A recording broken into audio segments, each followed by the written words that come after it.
আসসালামু আলাইকুম। তো অনেকদিন ধরে আমার ফিলিপাইনি আখের যত্ন নেওয়া হয় না, তো চলে আসলাম চারাগুলোর জন্য কিছু খাবার নিয়ে। আজকে আমি গাছের জন্য কোনো রাসায়নিক সার নিয়ে আসিনি, কোনো কীটনাশকও না। আজকেও নিয়ে এসেছি আমাদের ঘরের ফেলে দেওয়া শাকসবজির খোসা, কারণ প্রকৃতি কখনো অপচয় পছন্দ করে না, শুধু আমরাই অপচয় করি। বাসার পেছনে এই যে দেখছেন ফিলিপাইনি আখের চারাগুলো, অনেকদিন ধরে এগুলোকে কোনো খাবার দেওয়া হয়নি। তো আজকে ভাবলাম ফেলে দেওয়া শাকসবজির খোসাগুলো গাছের গোড়ায় দিয়ে দেই। তাই একটা বালতি ভরে নিয়ে এলাম বাসায় থাকা সবজির খোসাগুলো, যেটা একদমই ন্যাচারাল আর গাছের জন্য অনেক উপকারী। এই খোসাগুলো আমার ফিলিপাইনি আখের চারাগুলোর গোড়ায় ঢেলে দিয়ে আস্তে আস্তে চারিদিকে ছড়িয়ে ছিটিয়ে দিচ্ছি, যাতে করে সব জায়গায় সমানভাবে পৌঁছায়। গাছের খাবার মানে যে সব সময় দামি সার দিতে হবে তা কিন্তু না, সঠিকভাবে দিলে প্রাকৃতিক খাবারই যথেষ্ট। আর আমার একটাই ইচ্ছা, এই ফিলিপাইনি আখগুলোকে আমি পুরোপুরি ন্যাচারাল ভাবে বড় করব। কোনো রাসায়নিক সার বা কোনো বিষ নয়, কারণ আমরা যা খাই শেষ পর্যন্ত তার প্রভাব আমাদের শরীরেই পড়ে। তাই আমাদের সকল কৃষক ভাইদের উচিত প্রত্যেকটা ফসলে বিষ ব্যবহার কম করে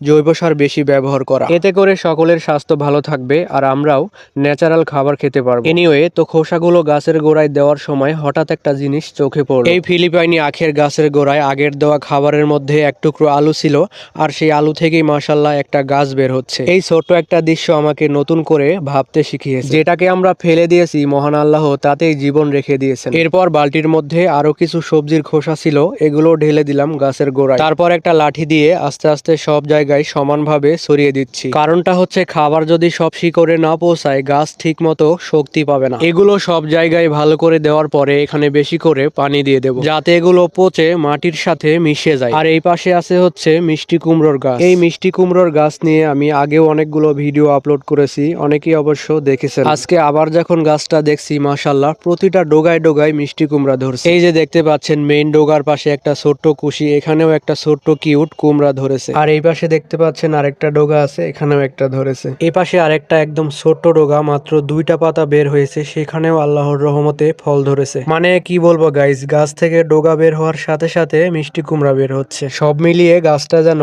আল্লাহর রহমতে ভরে গেছে। এরপর একটু দূর থেকে পুরো গাছটার একটা সিনেমেটিক শট নিলাম। এই মিষ্টি কুমড়ার গাছটি আস্তে আস্তে চারিদিকে ছড়িয়ে পড়তেছে, মাশাআল্লাহ আগের চাইতে অনেকটাই বড় হয়ে গেছে। আর এই পাশে আরো কিছু ফিলিপাইনি আখ লাগানো আছে, মাশাআল্লাহ এগুলোও সুন্দর হয়ে উঠতেছে। তারপর এখান থেকে আমি ডিরেক্ট ছাদে চলে যাই। ছাদ থেকে নিচে তাকিয়ে সুন্দর একটা দৃশ্য দেখলাম। আমাদের বাসার পেছন দিয়ে কিউট একটা বেজি দৌড়াদৌড়ি করতেছে। তারপর প্রকৃতির এই সুন্দর মুহূর্তটাও ক্যামেরায় বন্দি করলাম।